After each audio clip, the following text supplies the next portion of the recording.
But for now, we're going to talk a lot about BlizzCon, and you've seen the thumbnail, you've seen the title. Is this the leak? Is it?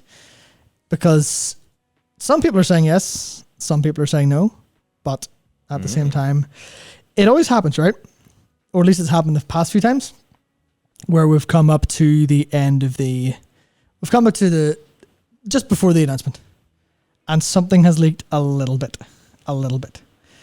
And people aren't happy with this leak, which I think is an unfortunate hint that it might be real. But we'll get into that. The leak suggests that the World of Warcraft expansion will feature zones and environments. Looks terrible, Matt. I think the game's over. Yes, it's a very definitive yo, Donovan. It definitely is. Yes, no. This is fine. Now, there is something to be said for if this is a leak, this is a small part of it. Yes. And there's an awful lot more that we could see that might be pure copium. I know one of our friends in Guildies had an interesting theory that we would very much like to be true. And if you can hear that rain, there's nothing we can do about that. It's cozy. It's just a ceiling. It's cozy. Shut the fuck up and enjoy it. That was way too aggressive. No, it's good. It's cozy. It's nice. I think it's purple noise is what rain is often. Purple noise? I've never heard that one. I think I found, yeah. I've heard of white and I've heard of brown, but I've never heard of purple. Oh, purple noise. Very good. So this is a fun leak. There's actually, oh man, there's so many leaks. Oh my god, there are so many leaks here. Hang on, we don't actually have... The new leak isn't in here. Hang on, actually? We don't have the new leaks, Matt. Okay. Oh wait, no, the new leaks are in another document. Oh yes, this one. There we go. Yes, which they can't see just yet. I'll show them shortly. Okay. Yes, purple rain, exactly. See, this is something, and I think we might as well get into it, because Mr. Bongo said, this leak feels like an expansion for the sake of an expansion. Wouldn't this just fit in with Dragonflight? This is the make or break that we've been talking about for quite a while. Hey, there does have to be one every 2 years. Yeah, when it comes to what Madsen's going to do when he comes back, that's actually distractingly loud. I can barely hear myself talk. It's like Desmond entering the numbers in Lost. If a WoW expansion doesn't come out every second year, the world will end. But yes, any like super big long-term stuff from Madsen.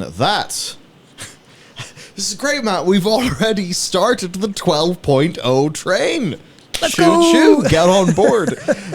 But if Madsen came back, of course, the first time Madsen came back was at the start of this year, and the most recent time he's came back is a few weeks ago. Because they keep on every time Chris just nudges up the ladder, there's a new official post from Blizzard about it. Point being, anyway, if he's working on something right now, it's actually the next expansion. I've long thought that the world revamp will not be this expansion, but will be the one after, because that quite simply takes a lot of time. It takes a lot of time to do, so I think this will be the thing that happens next. That'll probably be continuing on... they'll be continuing on a lot of Dragonflight's sort of ideas and beats, but in light of Dragonflight feedback. There's a bunch of the content plan for this expansion itself. That stuff will have been going on while we were playing initial kind of launch Dragonflight. I'd say as we've reacted to the WoW story lately, that can absolutely be folded into what the next expansion is. And certainly now that we're advanced into the patch cycle, I think their patch planning will probably be quite informed by how kind of a bit messy the middle's been. At least that's kind of what I expect. But yeah, I don't think suddenly world revamp, Chris Madsen. No, that's not going to be 11.0. It just doesn't make sense in terms of timelines. Now, there is the bit of me that would... They'd never do a double announce at BlizzCon. That would be completely insane. You mean that would be the most 11 and 12? Yeah. No, that would be the most brain dead thing possible. It would be it would be the most it would be break the glass, melt it into new glass and break it again, level of break glass in case of emergency. But yes, it would be immediately underselling the next expansion. I suppose I wonder can they do right? Next expansion's one thing, but how do they, or do they even try to, in addition to that, kind of further instill people's faith in Warcraft? You know the way, whenever they were making the movie The Mummy in the Dark Universe. And and they instilled all of the viewers, like, there's so much confidence in them because they, you know, had the little picture of the Tom Cruise and the Russell Crowe and everyone else in their black suits. All like, we have kicked off the Dark Universe. Or, you know, some Marvel event happens and suddenly there's like 8 movies planned a year until 2029 and you just want to be tired. Like, I would almost wonder if they would do just a little bit of that to try to say to people, no, we're kind of here for the long run. Obviously not say what the next expansion is. I mean, obviously, like, hello, here's that expansion. We are pleased to confirm we are currently planning one after it. That, you know, it's not like the crowd's going to go wild at that. But I don't know. I wonder. They're not going to announce that, right? No. They're not going to stand on stage and go, and everyone, we're going to make more World of Warcraft. Because everyone will go, yeah, that's kind of why we're here. What's the story? Because we weren't going to assume that you weren't. We weren't going to hear that and then go, oh, well, that's good. I don't have to worry about the future of the game any more than I already do. I think that's something that they'll maybe talk about the future succinctly when they're talking about Metzen's role as creative director and stuff like that. I'm wondering, like, do they do the expansion and then sort of talk about, you know, we're starting off the big future of WoW. That whole thing that's, you know, they've completely mined out Warcraft 3. Completely. I saw some poor bastard. They saw runes. They saw runes on Farak's axe. And I just saw the comment. It was like, no, the jailer! Farak's axe was part of his plan. But yes, some sort of like, get Mattson up, talk more about the future. It's weird. Like, they can't say what the next expansion is. In the same way they can say, like, there will be an Avengers movie in a period of time, but they aren't going to say exactly what it is. I mean, I don't really know. I don't even watch any of those Marvel things, so this could be an awful analogy. I guess what I'm trying to think about is they probably know some people are feeling a bit shaky. Will they want to do anything extra to overcome that shakiness? Or whatever the hell they've got going on for Classic Plus, will that actually do the job? It's interesting because I just talked as if Classic Plus exists. To be clear, I don't know. So it depends. Classic Plus depends on how it's framed as a thing. Because if it is more hardcore in a way, if it's more gameplay experiments and not for the people who like the world of Warcraft, then it's not going to be like super like meaningful to people. You'll still go, oh, where's the game I actually play? Yeah. Which is the problem of this being 2 separate products. They now have to manage 2 separate products. And then, yes, it's like, that's awkward. Now it's split into 3 products. If you've got Hardcore, you've got Wrath, then you had if in a way Season of Mastery. Yeah. Imagine we're going to have Classic Hardcore, a Classic Season, Wrath. No. Yeah, so those are still subsets, which I think is okay. Okay, yeah. I think. So this might be a good time to talk about a couple of things, right? So we've got 2 supers that I think are interesting. Oh, I love things. From VeggieBad, thank you very much, saying, I wonder how badly Blizzard will mess this expansion up. And this is where I get into a poll that I started at the start of the stream, which is the future of WoW. In 1 week's time, are we excited or worried? 40% of you said, hype, let's go. Actually, I'll end it now. 32% anxious. What if it's boring? And the rest of you said, no strong feeling either way. So that's fascinating. There's a lot of people hype, of course, but there's also a lot of people going, what if it's boring? And some of this is like informed by the leak. But I think that you're completely right to think that, Veggie, or worry about it, because a lot of people are. Because we're at that point of Shadowlands was a flop. Obviously, it sold so many copies, etc., etc. But as an expansion for the length of the game, for the health of it, it was horrible. Dragonflight wasn't bad. It just wasn't exceptional. It did a substantial amount of things, laid great groundwork for the actual future of the game's gameplay. It's just that the narrative and the vibes and the reason to be there, you go, this isn't Warcraft as I wanted. Not to the same degree Shadowlands wasn't Warcraft. Shadowlands was the anti-Warcraft. Dragonflight is just a different Warcraft. Yes, that's a perfect way of putting it. Mm-hmm. Yeah, so that's exactly what that feels like to me. And you go, well, yeah, there's a decent chance that Blizzard will mess it up in some capacity because they're always trying new things. They're always trying to push things, and there's only so much of Dragonflight feedback they can act on. Yeah. So given this point, say Zarlak Cavern, right? Zarlak Cavern comes out and everyone goes, this is dog shit. It's like, oh no, 3 of our zones are underground. Shit. Yeah. So what happens if they see, oh well, people really don't like underground zones for some strange reason, despite them liking Deep Home and liking some like underground areas before. What about that was different and people didn't like? Then they don't really have time to go, oh well, we have been working on an expansion about dwarves. Shit. What do we do? And not even just in that sense, but also in the sense of how much of it is like the vibes and the lore and the feeling and how it looks. Have they settled in on because they saw Dragonflight got a good reception at the start? Yeah. And went, oh, they like this. What if we do more of that? Let's go. And then they can't really turn around and go, well, rewrite all the quests to be a different tone, please. They can't do that. So I don't know if they'll mess it up. They'll mess it up in some way. It's literally, like you say, it's how badly. I'm actually going to put my vote in the hype category. Yeah. I mean, I think if I just double check my contract, I've got to do that. I actually would put it in the hype category, mostly because the general trend line has been going better, and they do have a lot of resources. This is the first expansion for like most of the full cycle. They've kind of had all of their resources. Now, that being said, if there's been a bunch of attrition and hiring freeze and a whole bunch of other things, then disregard everything I have just said. I suppose it's just like as a game, and as a game, I feel like we'll be probably going in a fairly good direction.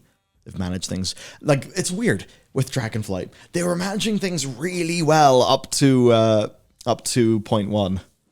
And then it just kind of feels like, the whole God comp happened. We had the whole Ogvoker thing that was a bit messy.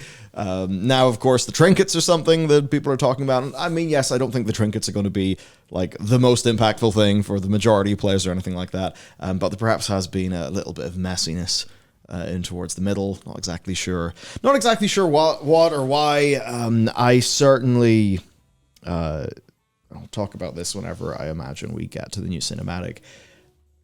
I wouldn't be surprised if something changed in this expansion.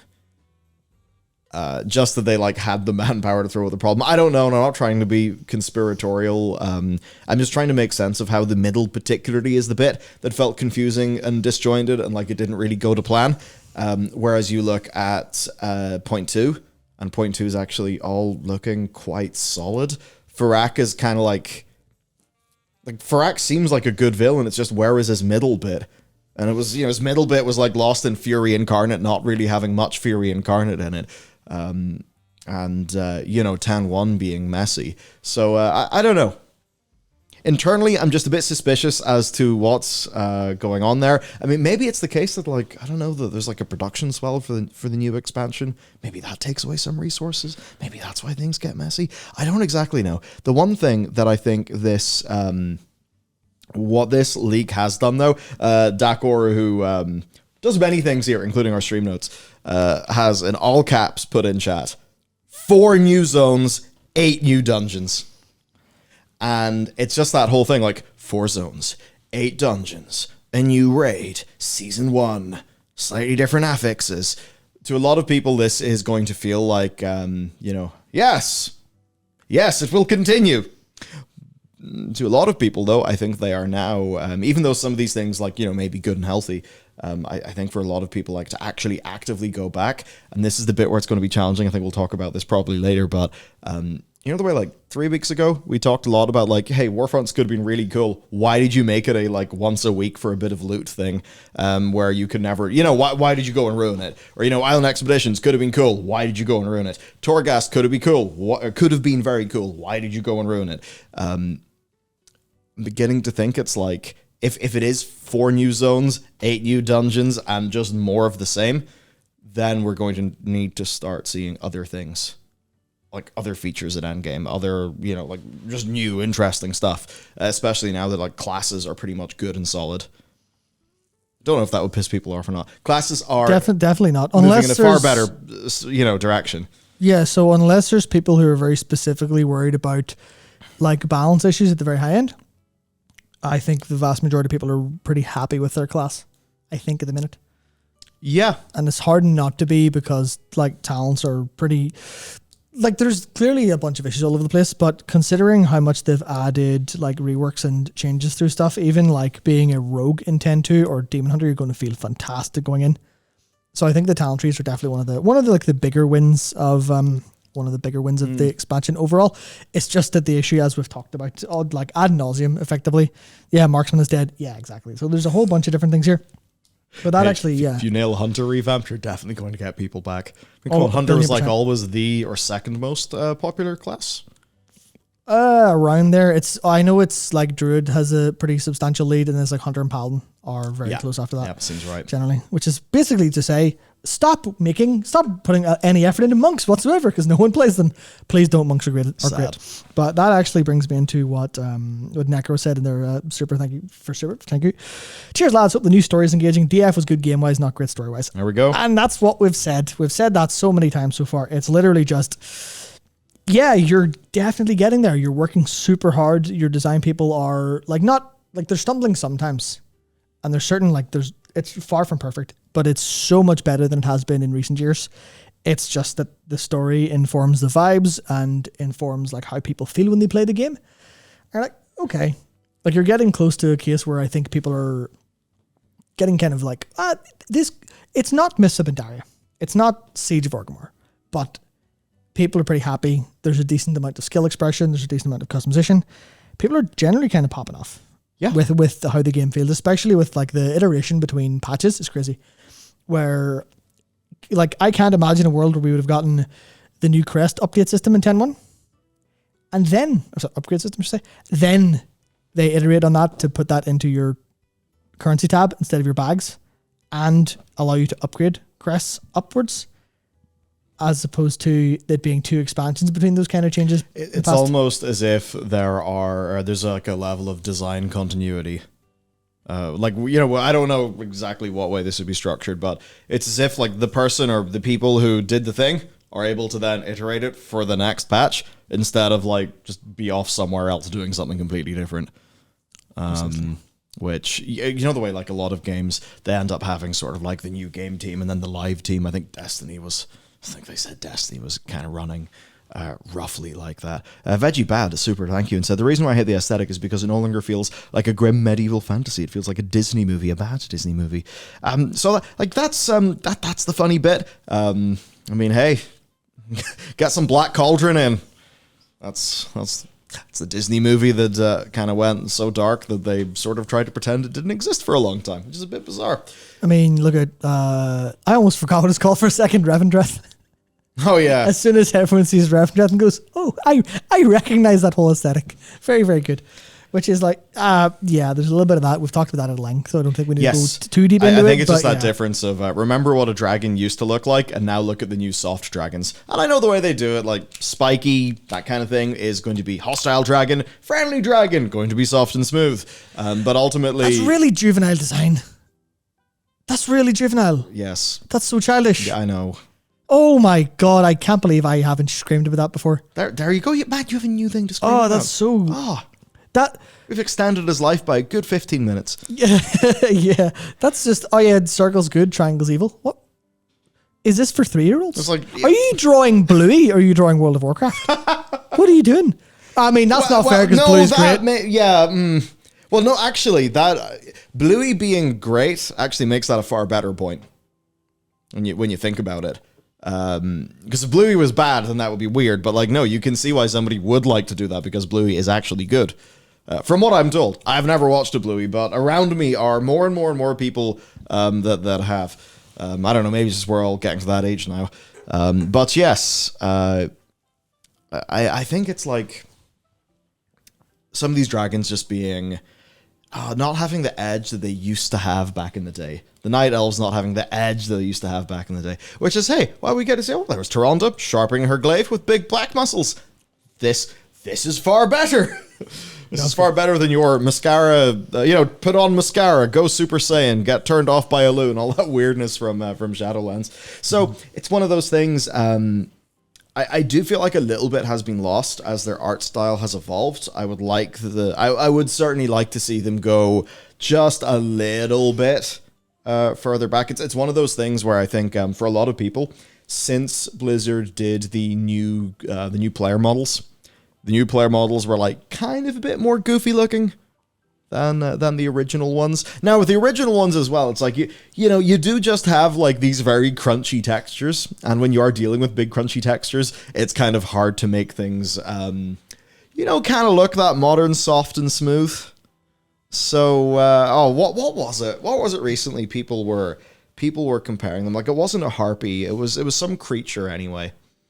And they were comparing like an old version of this creature in the game and then the new version. And like the new version certainly, I think people did it for Centaur, but it was something else. It was the Furbolg. It was the Furbolg. Yes, that was it. Yeah, the Furbolg. Or Hugger.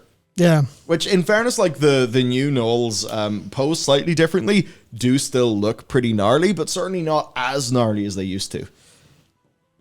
Yeah, I think they used to look like they'd kill you. Now they look like they're like cartoon animals a little bit, which is just an essence of the design, which is a little bit unfortunate. Yeah, and I think when we then think about, say, like marketing for a new expansion, right? Like the vibe, the tone, you're certainly going to be wanting to lean more, not necessarily into like the grim, but like to excite people in the way that Warcraft excites people, certainly lean away from the way that the Dragonflight one felt, I would think.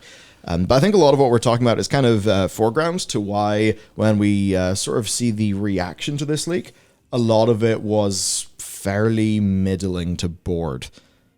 So to actually, I guess, show everybody the leak, again, this is not verified to be true. What it is because like we would know, like whether this was impossible, if this was impossible to be leaked, we would know. We know for a fact that this is kind of possible to fudge. Like there are interesting tools and techniques that exist out there in the world that people could use. And I'm sure we have someone doing their very, very, very best to debunk it. Oh, we do. So we'll go through that. We see new continent Avalorn in what on face value appears to be the sort of text that they would normally use, even though it's actually very similar to 2 expansions ago, where they usually do something rather unique for each expansion. Yeah, so that's one part where we'll talk a little bit about the veracity of this as we go through. Mm-hmm. And there's something I really enjoy about it. That is either one of the best fakes I think ever made, or like real, because look at that text. That is clearly mid-transition. Yeah. That is clearly mid-animation that they've captured it, and the shapes all roughly match the actual like letters, which is crazy if that's fake. That's a lot of effort to go to when you could have just done the flat text and everyone would have seen, well, it's a little detail I think is very good. But it's also there's people pointing out a couple things that are very much kind of obvious when you look at a little bit closer. Let me just get this as close as we can here. People pointing out that it's kind of the same, kind of similar to places we've seen before. Yeah. A bunch of ways. Is that Vol'dun? If you squint, yeah, there's Vol'dun with a Gorgorond with a harpy there. Well, yeah. What if someone slammed Vol'dun and Gorgon together? There you go. Here's some snowy zone. What's that? That's a wee statue. Yeah, it's the Frostfire Span. Yeah, I think that place is called. Yeah, or Frostfire Medan, or something. Anything. So there's that thing, and just that's one of those griffins from Mary Peak. We, in fact, in the toggle box below, have got an up-resed version of this. Oh, so we do. Oh my god! So my apologies, I forgot. Which is this? Is this one that I ran through Gigapixel? Must be. Huh. Yeah, I've been using Gigapixel. It's pretty nice, pretty damn nice upscaler. Actually helps me out a lot. Sicaria, the Airy Peak statue in Hinterlands. That's what I was getting around to saying. Exactly that. So Please yes, this absolutely is a really, really good fake, which is pretty impressive. So yes, these they do look like things that we've seen before, and certainly, it's funny. Like you think about Legion. Legion was a lot of things that we'd seen before. I think the key difference was it was those things done a lot more than we had seen, or a lot more modern than we had seen them before. I do like how this is just not working. Our CMS is having a lot of fun today. You could try just there we go. There we go. There we go. So here we have an upscale version. It's not. Yes. Who knows? Maybe it's different. Yeah. So there's the airy peak and hinterlands. There's some. Look at that. There's that kind of axey thing, and there's a hammer. That's a dwarf, and that's like a frost earthen. Now, supposedly I think it's in one of the posts below, but supposedly the like beak on that airy peak griffin thing is like slightly different from the one we've seen in game.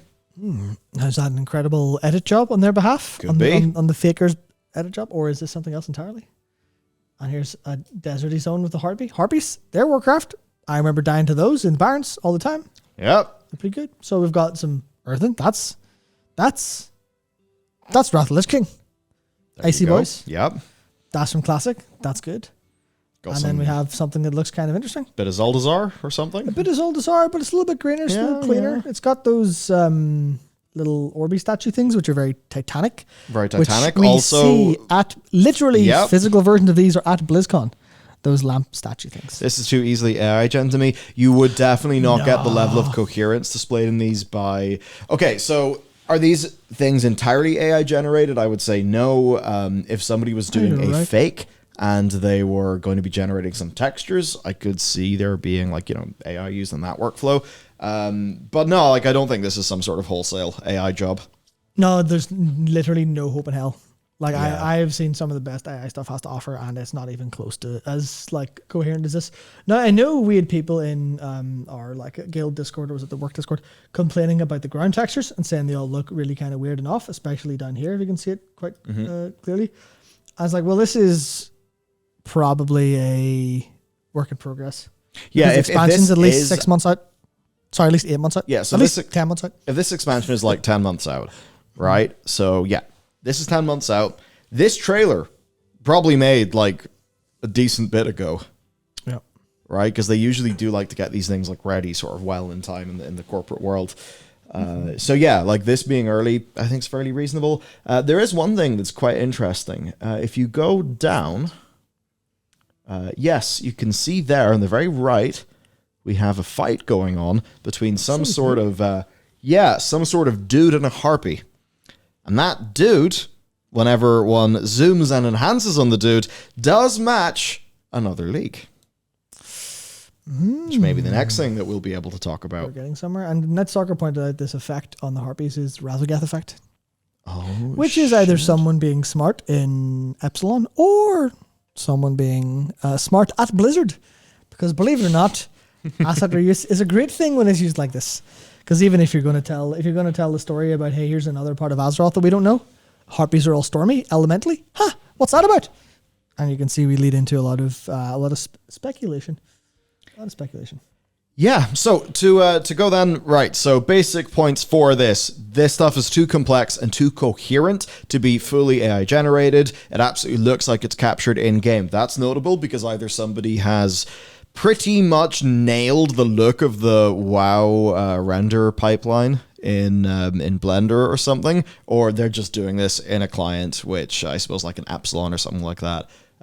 Don't know exactly what Epsilon is. I think it's like an RP private server-y thing with a bunch of tools to make shit, I think. More or less. So I suppose they could do that. I don't even know what version of WoW Epsilon runs off. Haven't a clue. But Which is interesting because this is obviously... If it's decently modern, then I suppose they probably could pull off a good fake. I don't know if it's Dragonflight modern. I'm not sure though. I don't know. I really don't know much about it. But yeah. Also, of course, the original Dragonflight reveal, it had some untextured things. It had some stuff that wasn't exactly perfect. And of course, with Bastion and Bolvar, if you remember those leaks, loads of people said they were false. They were a load of bullshit. Like, I could see why, yeah. Yeah, I mean, real talk. The chances, because there's also there's the Alex Straza cinematic model, which came out a few days before BlizzCon, along, I think, with some marketing assets. So, like, if we are going to sort of have the historical average of recent times repeat, then this will be in some degree leaked. That being said, I think one important thing to note is like, just because the name or an image is there, it actually tells you very little about the gameplay experience. Which is, as people are pointing out in chat, if it's just shots from a video, well, you can't see that. Yeah.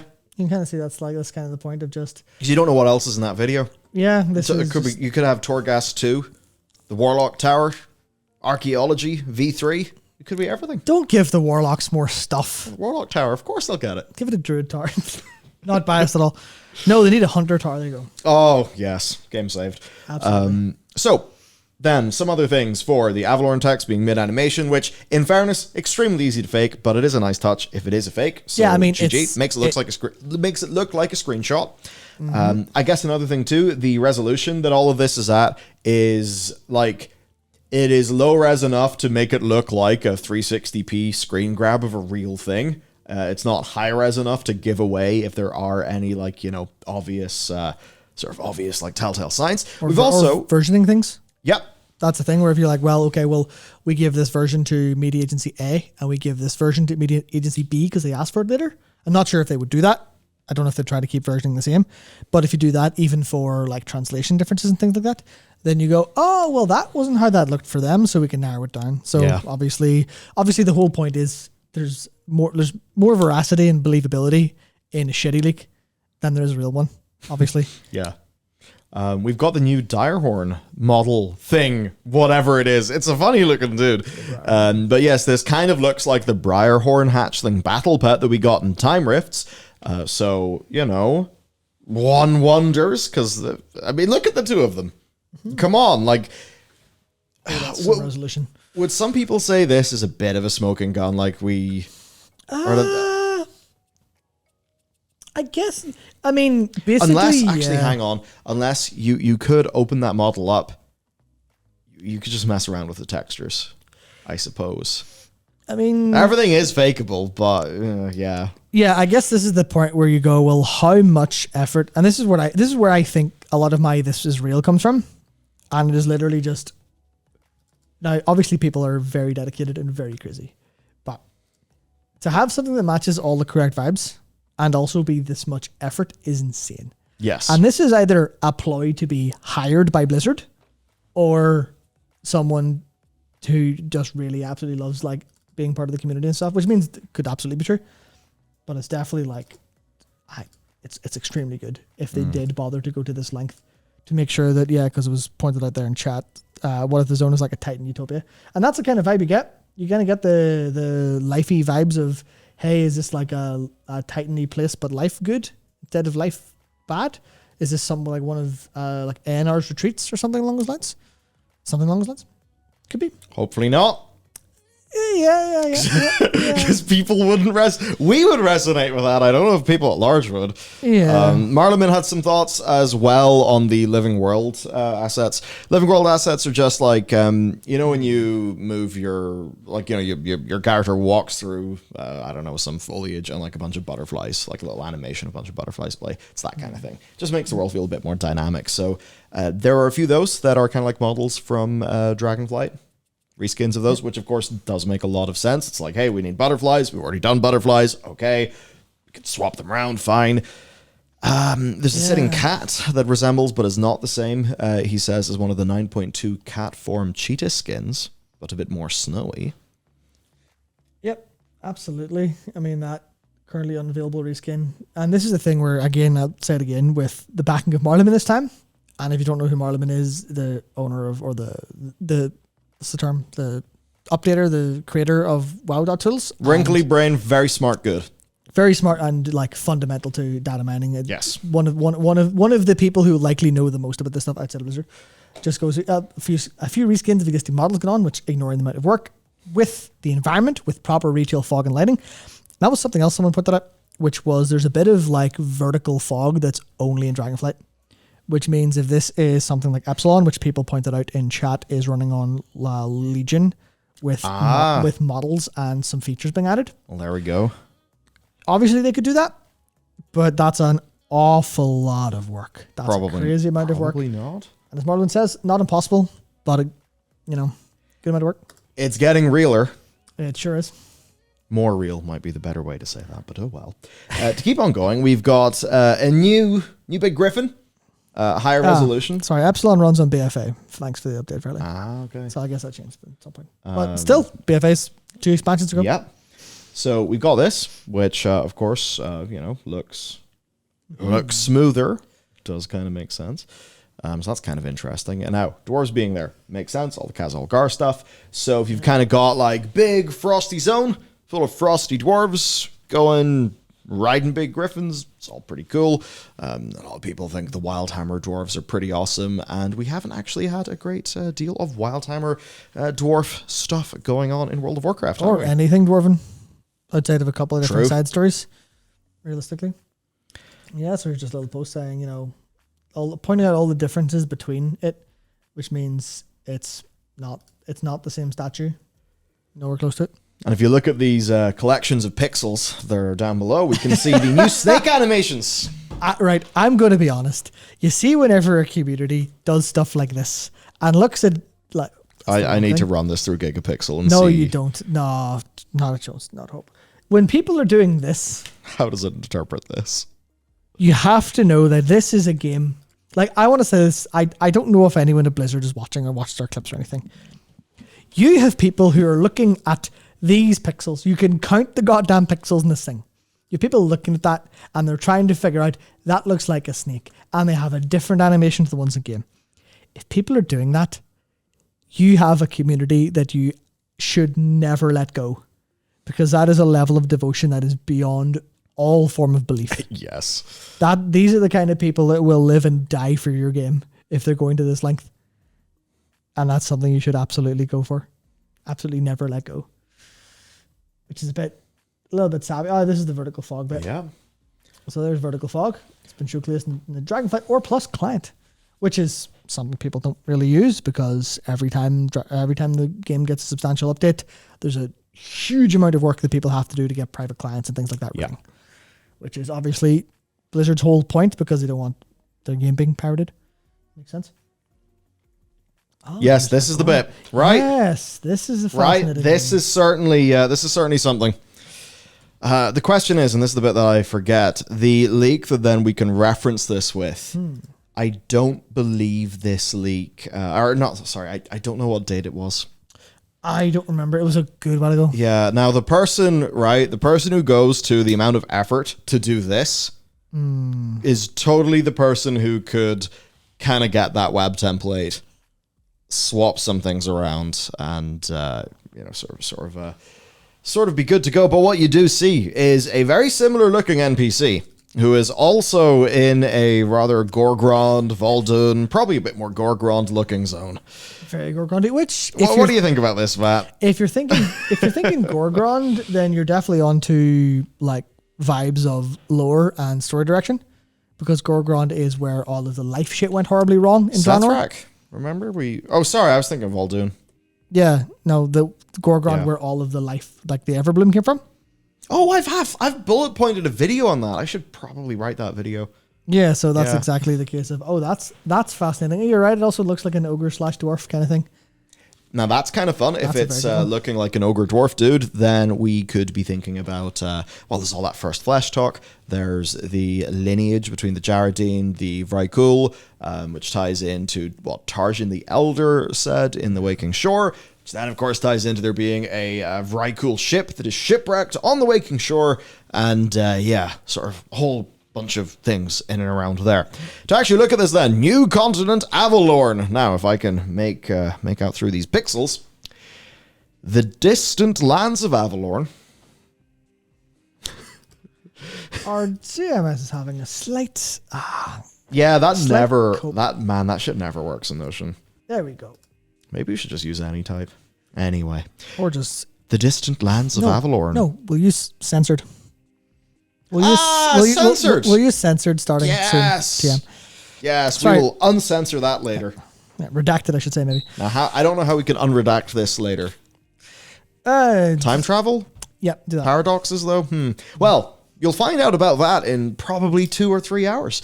Anyhow, new continent, Avalorn. The distant lands of Avalorn lay beyond the western horizon of Azeroth's storming seas. Storming seas. Okay, let's have an active time lore. Time lore. Right, yes. It's time for an active time lore moment. Okay, storming seas. What the hell are those? So you've got the Forbidding Sea and the Veiled Sea. Yes, Forbidden Sea is to the east coast of Eastern Kingdoms, and the Veiled Sea is to the west coast of Kaldor. So you might be thinking, What Storming Sea are you talking about? Well, I think that's just the sort of old Titan name. Reason why is there is a book of an old sort of story, an old legend found in the Emerald Dream. It's called The Tragedy of Erenithria or something like that, where basically you got this green dragon. She wants to explore, right? Naturally super curious, all these things. Basically goes to Tyr and says, Tyr, I'm friggin' bored. What do? I want to go to the west. And Tyr says, no, you've got everything you need here. You don't need to worry about that.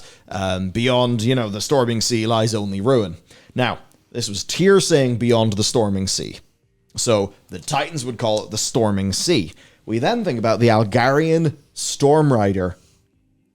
Oh yeah, Khazalgar is basically confirmed to be the expansion anyway because of the Algarian Storm Rider. Yeah. Yalamau. Okay, cool. So... yeah, we're saying this is probably real for a reason. Oh yeah, no, yeah, there's a lot of why threads, do those bits and only this one wraps it up. sort of connect for me? Yeah, so I'm not going to say that on stream because it's very rude. Yes. I kind of wish I knew. We've got the Airy Peak stuff, of course. Storm Rider. I want you to have images of, say, the original, like vanilla. WoW. I don't know if it was a loading screen, whatever, but the dwarf. Yeah, so the Storming Sea, it seems like that is what the sort of Titan Watchers and Keepers on Azeroth called that region. Now, Storming Sea, you might be thinking, lightning. Not, lightning, maybe that's not going to be an Odin thing. Well, or, no, who's the lightning man? Thorim. Thorim. Yes, put an M in the end. Odin is worshipped as a storm god by the Vrykul. If anyone was to put up a big storming sea, it would be Odin. If anybody was to not tell us about that because he doesn't want us to find out about certain things, it would be Odin because we literally know he's been doing that. So all of these things basically line up. And also, right, if Erenithria does, or maybe in the past made it over there, we do see lots of green things. Erenithria was a green dragon. Who knows? That could likely tie into a little bit of what's been going on to the Emerald Dream as well. So, there you go. Isolated for millennia. Those who call these enchanted kingdoms home. Ooh, another active time lore moment. Enchanted kingdoms. Number one, enchanted, what does that mean? Number two, kingdoms. Okay, so there's like actual, peoples and shit here. Then you think Khazalgar. Well, Khazalgar, dwarven kingdom, sort of makes sense. Okay, I'll try to get through this a little bit faster. Have relied upon the living world beneath them, bound to sacred oaths and divided by old hatreds. This is rather relevant. Per tier... No, per Odin, the people in Avalorn were heretics. So there you go. That would be the sacred oaths and old hatreds. Then, these fellas, the Agarand, charged with the defense of this harsh desert plateau, the furious Agora have ruled over their earthen domain with brutal efficiency. As new threats arrive, the unity of these once unwavering Goliaths has been fractured, giving rise to a conflict that sunders the region. We also find out about, if you click, well, not that you can click to the left, because this is a picture, not a website, we can see there's a page for Khazalgar, and there's also a place for somewhere called the Everward. Everward's fascinating because you think Everward, Everbloom, Everward, Everbloom, instead of bloom you ward. What does that make you think of? That makes you think of a place that's teeming with life, but is protected and warded. In a sense of maybe this is going to explode all over the place at some point, but you have to keep it contained. Intentionally. So scroll down. Oh, look! Oh. Look! Their telephone has another page. Khazalgar. Nestled in secluded mountain crags, this roaring canyon. To me, this looked like roaring crayon. Surges with devastating elemental power. Suppressed by the constructs of an ancient facility. Known for their hardened nature and mastery of the skies, the Storm Riders of Khazalgar. Pre-order bonus. No, Epic Edition bonus. And Heroic Edition bonus. Have forged a unique legacy from atop their airy strongholds. Airy Peak. Which is where the, Wildhammers are from. And that's Azeroth. They're also riders of griffins and stuff. Yeah. So there you go. I've read out some words for you. Yeah. What else can we see? Yeah, there's a similar light pillars to the BlizzCon set piece. That's interesting. Obviously, they're not the same. They're just fairly similar, but you can see how you would, make some differences in physical production for shapes to make them easier to do and stuff like that. So, and this is the thing that I think is interesting. So I do want to talk about like this in connection, because I get like, I'll hammer it home again. This is so much work for a fake. It's a lot of work. The more I see, the more I'm thinking that's just not real, right? Yeah. Or like, there's no way someone put that amount of work in, unless they're like absolutely off the rails, insanely dedicated. I mean, to go behind the scenes at BlizzCon and change the polls. Yeah, it's a lot of work. Yeah, to have a spy on the inside to show you to show you these so you can build these crazy. I believe Akaria points out the pillars are from the inside the Dawn of the Infinite dungeon, which is them being Titanic stuff again, and there being some Titanic stuff in this like lifey zone would make sense given what we know about like I imagine some Titanic offshoot made it here in some capacity. But the one thing to mention is people are pointing out that the background image here is that one. That is Dragonflight. Yeah. That's Dragonflight. Which means it's probably a placeholder.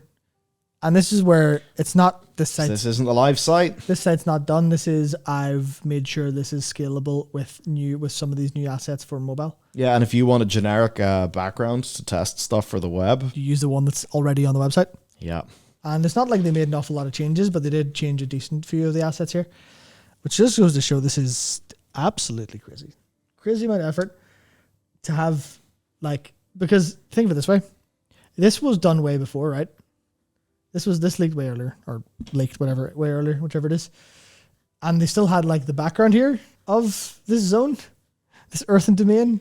And then we see it. Bit sauce. We see it when we go here. And we're like, yeah, that adds up. Now it's a little bit different, but it could be a different part of the zone. And you go, that's kind of nuts. I'm trying not to sneeze is what I'm doing. This is very, very convincing. More than anything else. I obviously just point that out here in the Mr. Minfire preview trailer. Look at the tar in the background. That ain't done. If things aren't done, they're not done. Yeah. They just go, yeah, whatever. So there is Zelrin's analysis. Yes, Zelrin went to a lot of length here. Went lengths. So this is mostly pointing out asset reuse. Mm-hmm. But asset reuse is entirely normal. Yes. Now there is a. So where are the smoking guns? There's a thing to say about asset reuse being normal, and that asset reuse in this context, where there seems to be a lot of it, is concerning and disappointing for certain people. Because you think of Dragonflight. Yeah. And Dragonflight looked very, very new. So you have to go, well, where are all the new art assets? And you go, well, if this is fake, there's no new art assets because it's fake. Problem solved. The other one is, what if it's real and there's no art assets? And immediately there are two wolves inside of you. One is the doomer. One is saying, the artists have all been launched into space. They're gone. It's over. World of Warcraft has run out of money. They're giving up. They've downsized. It's game over. They're pulling it to an end. Shooting star on my drive home 2 weeks ago. It could have been the Warcraft art team. What did you wish for? I don't know. 11.0 to be good. That's what I wished for. If I wish I could believe you. No, do you know what I thought? I thought like, imagine if that kept on going and got brighter. Wouldn't that be interesting? And then it disappeared. You should have wished for that. That would have been way better. So that's the doomer part, right? Where you go, well, it's underwhelming. It's over. They're going to throw all the money somewhere else or all the artists are dead. No. The other version of that is, well, what if they're working on other things? What if there's more than 4 new zones?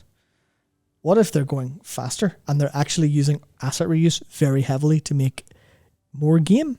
Yeah, because this is something I kind of like tried to introduce it into the discussion like a few months ago, but it's the idea that, and I kind of, it's further to the whole 4 zones and 8 dungeons. It is to say, think about the amount of work it takes to make a World of Warcraft expansion that only just reaches the bar set by the previous one. So to do that, you have got to make an entire new continent. You've got to do all the lore of that continent, the world building of the continent, the story, all of the set pieces, the POIs, the vistas, the blah, blah, blah, blah, blah. You've got to do so much work. And it doesn't really matter, like, oh, look, your artists made that duck really cute. The thing that people actually judge the game by at the end is like, were the quests fun? Did my character do cool things? Did I have an experience? Are the dungeons fun? Yeah, did I have an experience? So on and so on and so forth. So the correlation of like literal new art assets created to quality of upcoming video game it's far from 1-to-1. So you look at, I remember it was like a picture of like the same intersection in Spider-Man.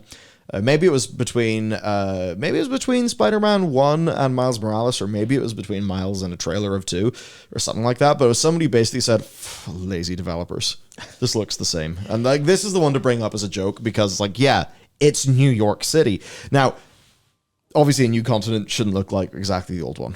Like, yeah, sure, I get that. But what I think I'd bring up is like, look at Spider-Man 2. It's constant 90s. Extremely, extremely well reviewed.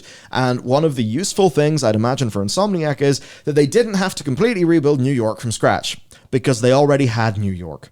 Look at Tears of the Kingdom, right? Yes, it does have its whole underground, everything. But it is literally built on top of Hyrule. Like it's Hyrule again. Oh, Barry has it perfect. Don't ever show that person the Yakuza game. Yeah, don't show me Yakuza game. Yeah, here's the same area in every Infinite game. Wealth looks, oh my god, Infinite Wealth looks insane.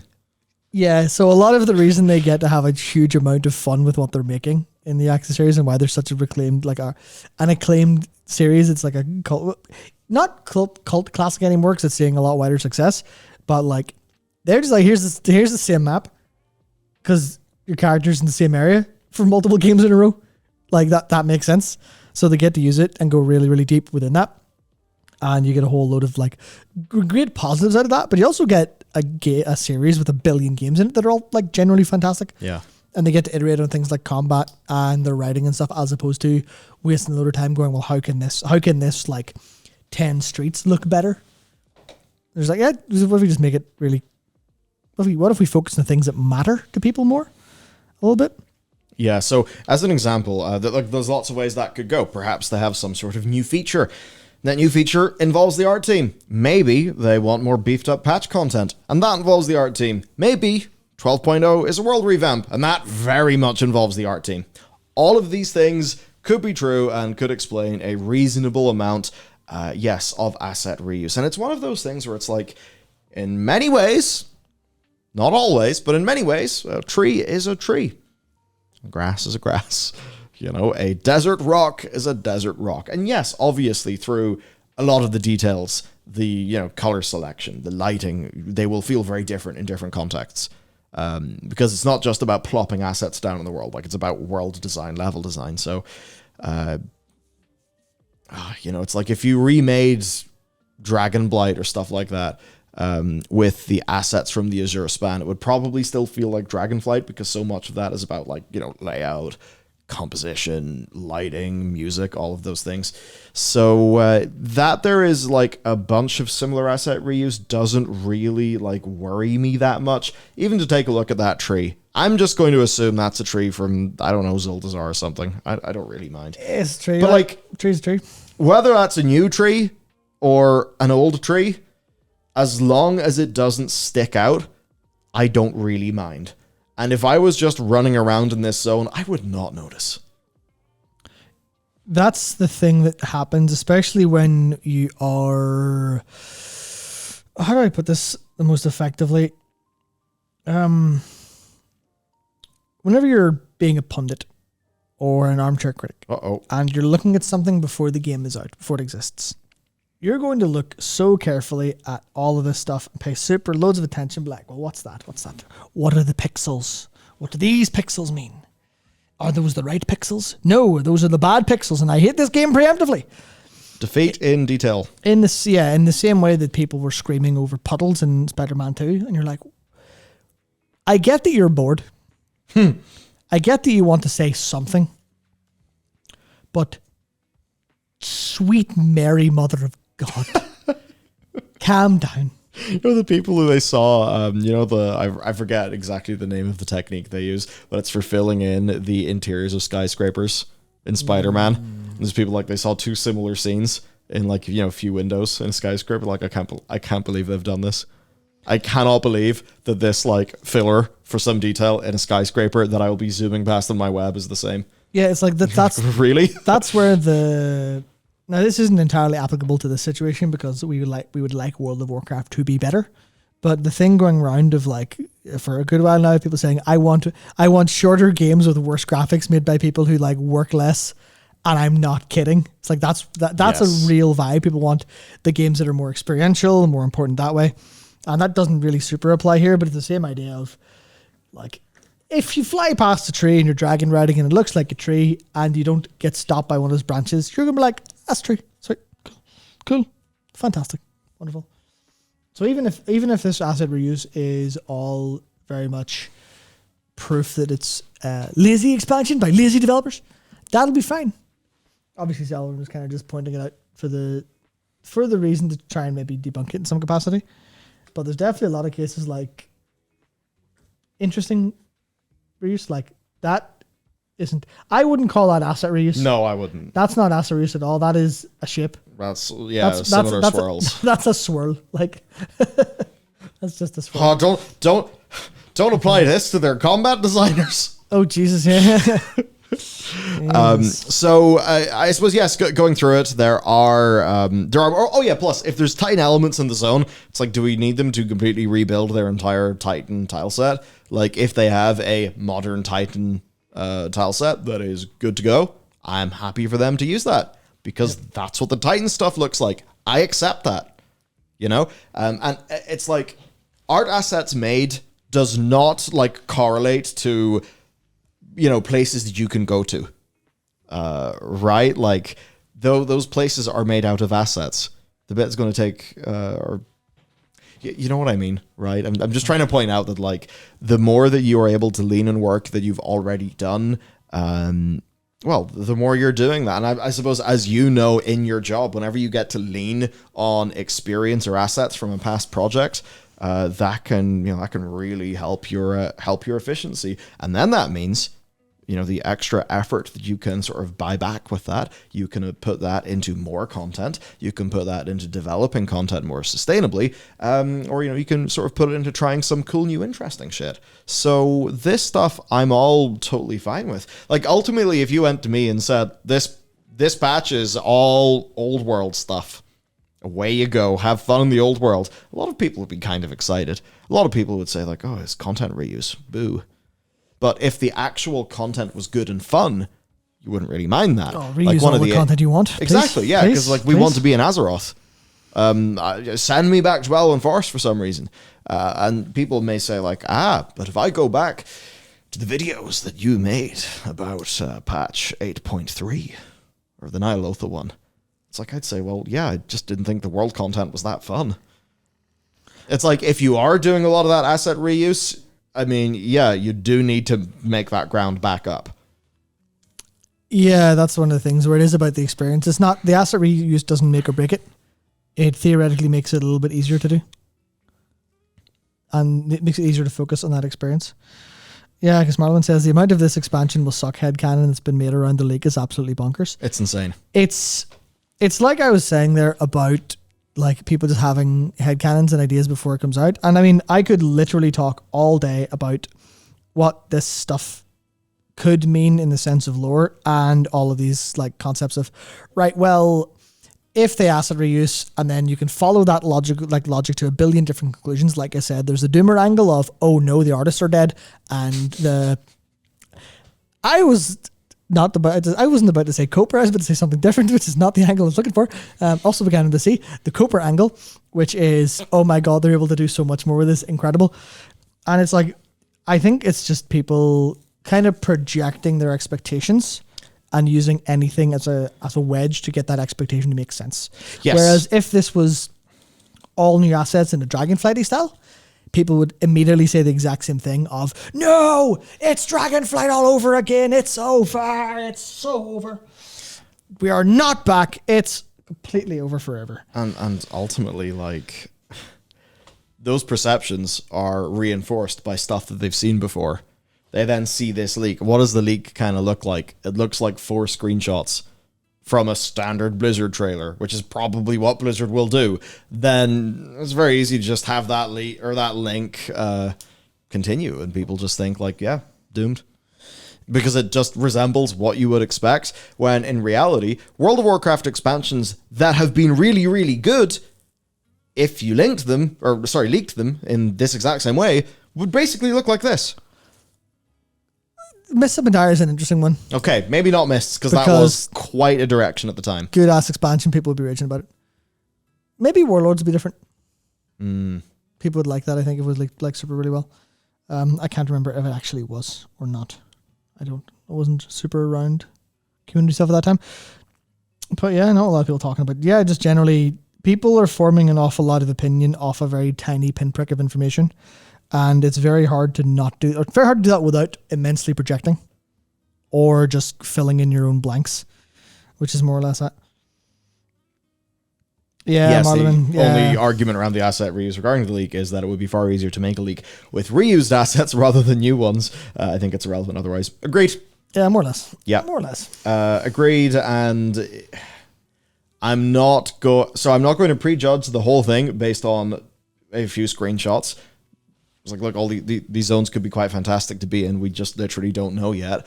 And I had another point. Oh my god, my point is gone. Oh yeah, and I'm not going to be like angry that they've decided to develop things decently smartly. Like, as a WoW player, do you want artist time going towards making something again just for the sake of making it again fresh? Or would you rather their time maybe went into something new and different? I mean, obviously the latter for most people. Yeah, it's just, I suppose, like, gaming discourse is very... I don't really know where it comes from, but you know the way, like, everyone these days, it's like, you've got to have an opinion, and you've got to be right? Oh, or at least, like, on the internet. Because when you meet people in real life, that's not like this. I mean, maybe that's politics or something, but it's generally not like this. Yeah. Whereas in the internet, it's just like, nope, I've immediately called this shot. Which, was like, maybe not. Yeah, I have seen some... Maybe not the way. Brutal case in that. But, like, yeah, Night Stalker basically has it down pat. At this point, it seems for a huge group of people, WoW has to suck is more important right now than WoW has to be good. And that's just it. People want their truth to manifest. And they will look for any example of that truth and extrapolate it to be the truth that they want to say. And that's more or less... I think that's it's not a very satisfying answer, but I think that's generally how it actually feels today. Yeah. So as I just take a look, sort of now that we've had this discussion and going right back up to the original, like, pictures of those zones. Okay, sort of dense, lush jungle area. Could be cool. Probably not as up my own alley. I would prefer the darker, sort of night elf enchanted forest. But that's just my personal angle. I don't really mind. Oh, yes, you're at the very top. That would be the reasonable place to start. This zone looks like it's quite moody.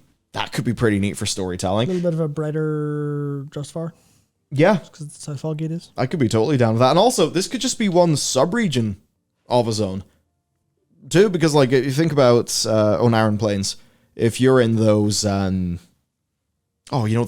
rock pools... Oh, yeah. Like, if you're there, or if you're in the Greenflight area, the place is going to look pretty different if you only have one screenshot to go off. Next place, like, if we've got some sort of Frostfire Ridge with dwarves, basically Wildhammer dwarves, but not the Wildhammers and Frostfire Ridge, you put those things together, I'm very with you. I know not everybody liked it as much as Shadowmoon Valley. I really love Frostfire Ridge. Especially its music. I think its music's like some of the best in the game. I love that place. It's great. I didn't like its aesthetic quite as much. See, I love the aesthetic. I liked how snowy it was, but I felt it was a little bit one note overall. I didn't quite like how sharp it's snowy and it's volcanic. Because in my head I was like, it's very very heavy on contrast. I liked how it was like built. I mean, that that is kind of how that stuff goes down. Yeah, but I was like, not for me. Not for me super well compared to all the other zones in that region. But at the same time, the story of it was beautiful, and actual, like, the garrison being there was gorgeous as well. So looking at our third then, Gorgrond, pretty neat zone. I think I preferred Vol'dun to Gorgrond. Not at all. Vol'dun didn't set me on fire. I only liked the Sethrak area of Vol'dun. Everything else kind of sucked to me.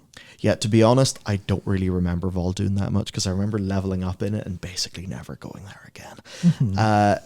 Also, it's BFA. I did not spend a lot of time playing the first half of that expansion. So yeah, look here. I like zones like this. I think they feel pretty crisp, pretty neat. So I'm happy enough. Yeah, tiny life forest place. I'd certainly want to see how the Titan elements make that feel different. Make it feel different to a Shoulders Basin. Yeah, I suppose as well. Like another thing, the narrative impetus for being here, we do not know. The inciting event, we do not know. The new gameplay features, we do not know. The new race / class / not new race or not new class or new allied race or not new allies, whatever it is, we don't know. So the actual vast majority of the features that you'll be playing, we do not know. Yet. Yes, of course. 1 week. Yes, we'll know in a week. If this is real, and I suppose quite a few people would now say that the evidence is kind of stacking up to say that it does look fairly real. Now, apparently, right, we have some copium take from this absolute crackpot in our guild. Don't be too mean to him. Yes. What's Luke said? Okay, what's he said? This has been said before, but I'd love if a new continent on the other side of Azeroth wasn't just a big expansion island, but a huge continent the size, I assume, of EK/Calendar that would have more zones become accessible over the course of several expansions. Yeah. You just you go up to the area and someone's like, "Sorry, CJ, the bridge is under construction. It'll be out next batch." Perfect. Great. Obviously, you can have a whole load of reasons for that, but I mean, and this is the thing where, I do like Kel'Thuzad wasn't so accessible. Every song the Ghostlands weren't accessible. Hyjal wasn't accessible. And people just were like, yeah, can't get there. It would certainly be a tougher prospect whenever you're dragon riding about the place. Yes. So exactly. I don't exactly know. I don't really know how they would do that. I mean, there's the storming sea. Who knows? Maybe the storm just conveniently moves around the zones you can't go to. But then it starts to feel like a battle royale, No, big scary thing blasts you down. You don't know how to deal with it as a people because you need to understand more of the area. There you go. The fury of Odin smites thee down. Maybe not the fury of Odin. Maybe tie it to something that's more actually based on the continent. So it is literally there is something in that area that is too scary for us and we don't understand it. And then Khadgar shows up with Magni and what's his name, Bran, and they're like, we'll figure it out. Give us approximately 18 calendar months. And you're like, sweet, no worries. Work away. There are challenges. Those challenges could be overcome with creativity, which often can lead to wacky and cool solutions. And yeah, I would totally agree with that. You are painted into quite a strange corner when you have to do production-wise what is reasonable for an expansion every 2 years. Because you cannot just do here's 5 years of development, an entire world.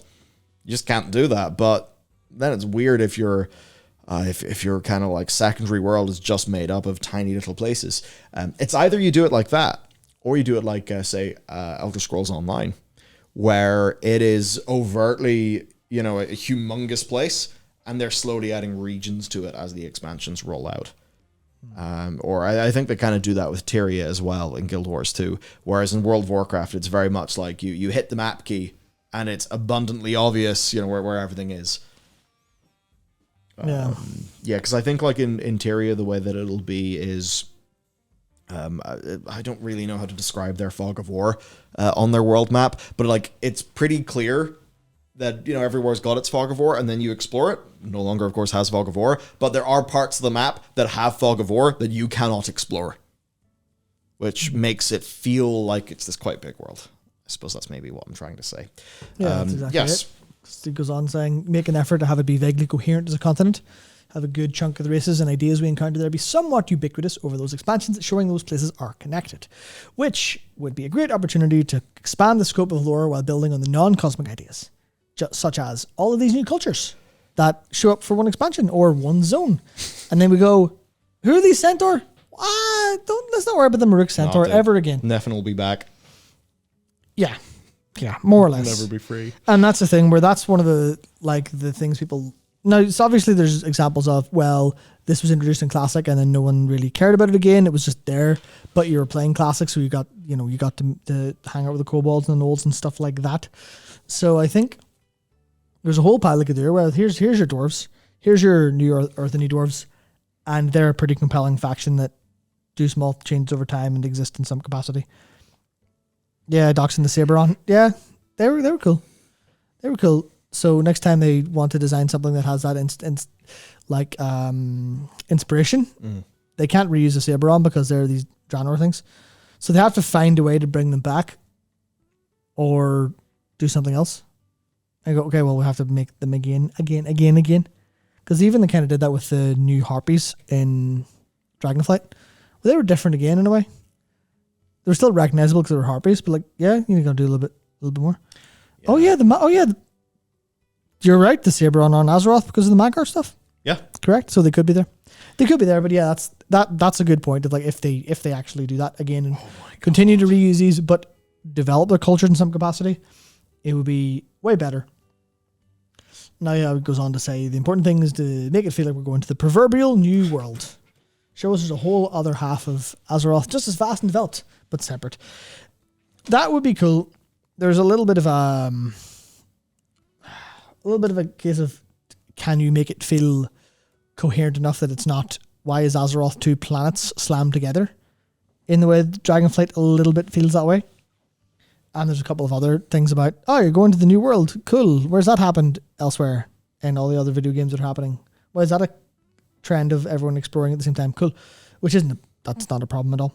But I think goes to say, it's not even a big ask. Just takes clever framing to show that whatever we see is part of a bigger interconnected thing. Could have quest events across between the old and newer zones. Yeah, it's literally just the idea of, what if the expansion goes, here's what's coming next, but you can't access it yet. And you go, wow, that's big. That's really big.